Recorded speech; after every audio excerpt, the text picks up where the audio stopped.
శంకరాచార్య ఏమంటున్నారు, నిజంగా సూర్యుడు ఉన్నాడు కదా, కనపడుతున్నాడు కదా, ప్రత్యక్ష దైవం. మనం మాఘమాసంలో ఆదివారం పరమాణుడు నైవేద్యం పెడదాం, ప్రత్యక్ష సూర్య నారాయణ అంటుంది. కనపడుతున్నాడు. ఆయన ఎంత పని చేస్తున్నాడు. ఆయన దగ్గరికి మనకి ఎన్ని కోట్ల మైళ్ళ దూరం ఉందండి, ఎన్ని కోట్ల మైళ్ళు. ఇంత దూరం ఆ కాంతి వ్యాపించడమా? పగలల్లా ఈ లైట్లు ఏవీ అవసరం లేకుండా హాయిగా మనం హాయిగా తిరుగుతున్నావా? మంటెత్తిపోతుంటే వేసవకాలం ఇక్కడ 46 డిగ్రీలు. పోనీ కంటితో చూడలేకపోయినా కనీసం ఒకసారి ఇలా చూసి బాబోయ్ నమస్కారం చేసుకుంటున్నావా లేదా? పొద్దున్నే సూర్యుడికి ప్రార్థన పద్యాలు పాటలు పాడుకుంటున్నావా లేదా?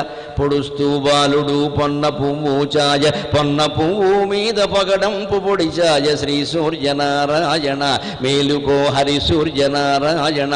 ఉదయిస్తూ బాలుడు ఉల్లి పువ్వు చాయ, ఉల్లి పువ్వు మీద ఉగ్రంపు పొడిచాయ, శ్రీ సూర్యనారాయణ మేలుకో హరి సూర్యనారాయణ. పాడుకుంటున్నావా లేదా ఇలాగా?